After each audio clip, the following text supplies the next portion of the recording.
Good morning student, BA5 semester education की class में हमारा आज का टॉपिक है सतत एवं व्यापक मूल्यांकन की विशेषताएं। इससे पहले की क्लास में हम इसका अर्थ जान चुके हैं, अर्थात सतत एवं व्यापक मूल्यांकन क्या होता है।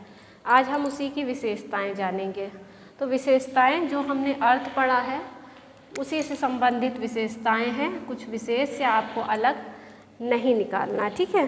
तो आपको याद होगा कि मैंने जो बताया था इसके बारे में कि ये पहली चीज़ कि ये सतत एवं व्यापक मूल्यांकन हमारा विद्यालय आधारित मूल्यांकन होता है, ठीक है। तो ये इसकी पहली विशेषता भी हो गई।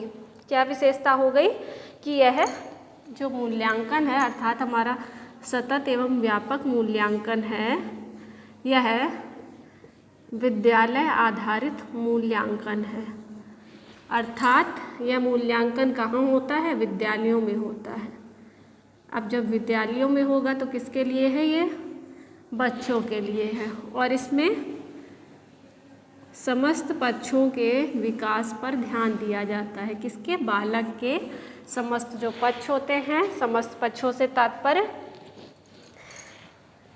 जिससे में हम बालक का सर्वांगीण विकास की बात करते हैं, अर्थात शारीरिक, मानसिक, सामाजिक, नैतिक, चारित्रिक, संवेगात्मक इत्यादि की बात करते हैं। तो यह पहली चीज़ तो एक ऐसा है विद्यालय आधारित मूल्यांकन है और दूसरी चीज़ इसमें बालक के समस्त पक्षों को सम्मिलित किया जाता है। इसमें बालक के समस्त पक्षों को सम्मिलित किया जाता है। ओके,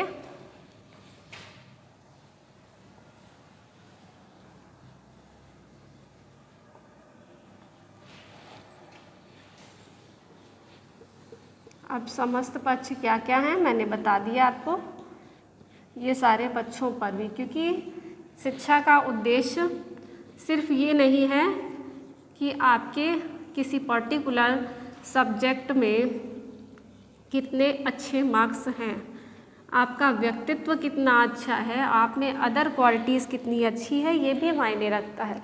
अगर आपके में शारीरिक विकास नहीं होता है, आपका मानसिक विकास नहीं होता है या संवेगात्मक विकास नहीं होता है, तो हम नहीं कह सकते हैं कि शिक्षा ने अपने सभी उद्देश्यों को पूर्ण कर लिया है। तो इसलिए बालक के समस्त पक्षों का अवलोकन करना और उनका विकास करना ये विद्यालय का और एक अच्छे शिक्षक का उत्तरदायित्व है।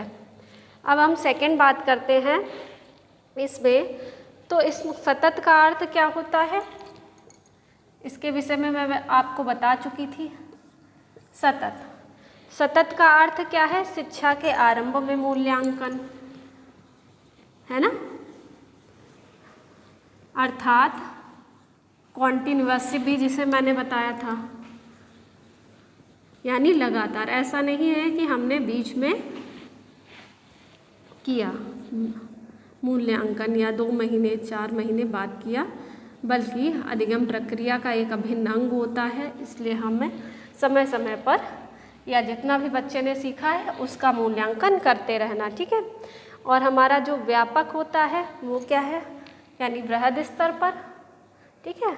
तो वो हमारा हो गया सतत एवं व्यापक। तो सतत मूल्यांकन क्या होता है? शिक्षा के आरंभ में मूल्यांकन होता है और शिक्षण की प्रक्रिया की अवधि में मूल्यांकन करना होता है, ठीक है। आरंभ में और शिक्षण प्रक्रिया की अवधि में, अर्थात जब हमारा टीचिंग प्रोसेस चलता रहता है, ओके, तो तब हमारा जो मूल्यांकन किया जाता है और कई सारी तकनीकी या प्रविधियों को भी इसमें शामिल किया जाता है, ठीक है बच्चों।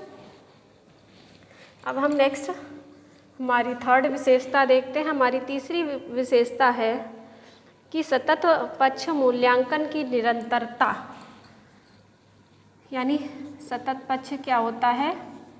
मूल्यांकन की निरंतरता को बताता है कि हमारा मूल्यांकन कॉन्टिन्यूअस चल रहा है। और साथ में क्या बताता है? आवर्तिता।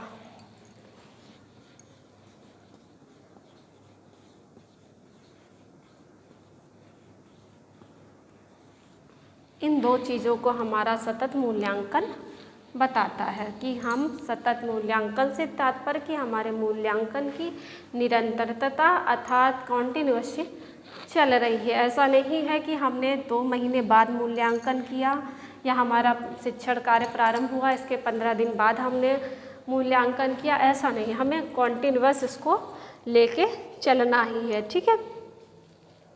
नेक्स्ट हमारा 4th पॉइंट आता है, वो क्या है?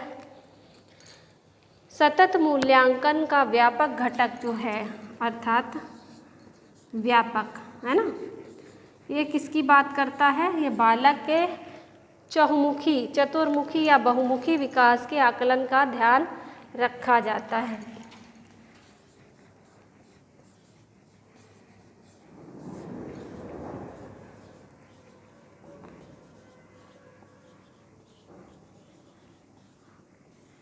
बहुमुखी विकास का इसमें ध्यान रखा जाता है अर्थात विकास के सारे पक्षों का इसमें हम ध्यान रखते हैं, जैसे कि छात्रों के शैक्षिक पक्ष भी हो गए और साथ में मैंने बताया था सहशैक्षिक, शैक्षिक और सहशैक्षिक दोनों ही पदों का ध्यान रखा जाता था।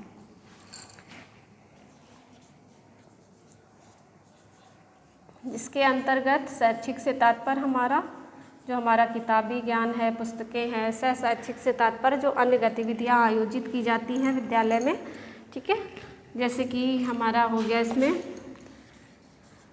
नृत्य है, संगीत है, खेलकूद प्रतियोगिताएं हैं, अदर एक्टिविटीज़ जो भी हम अपने विद्यालय महाविद्यालय में देखते हैं वही सारी हमारी सहशैक्षिक में आ जाती हैं, ठीक है।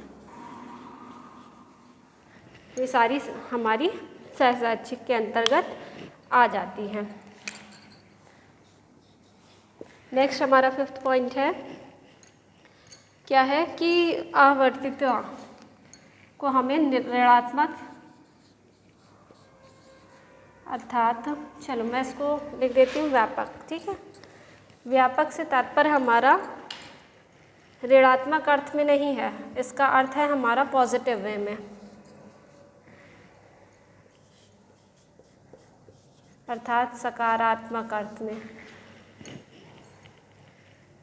सकारात्मक अर्थ से तात्पर्य है कि जब हम मूल्यांकन करते हैं बालक का, देन हम उसके जो भी पॉजिटिव और निगेटिव दोनों चीज़ें जो आती है दोनों का ही मूल्यांकन करते हैं। और हमेशा शिक्षा आपको पॉजिटिव वे में ही बढ़ाने का काम करती है, ना कि निगेटिव वे में, अर्थात ऋणात्मक रूप से हमें नहीं बढ़ाना है बल्कि उसको हमें सकारात्मक रूप में ही लेना है, ठीक है। तो इसलिए इसको किसी भी छात्र फिर या शिक्षक किसी भी के लिए हमें इसको ऋणात्मक अर्थ में नहीं लेना है, ठीक है। तो ये कैसी होगी?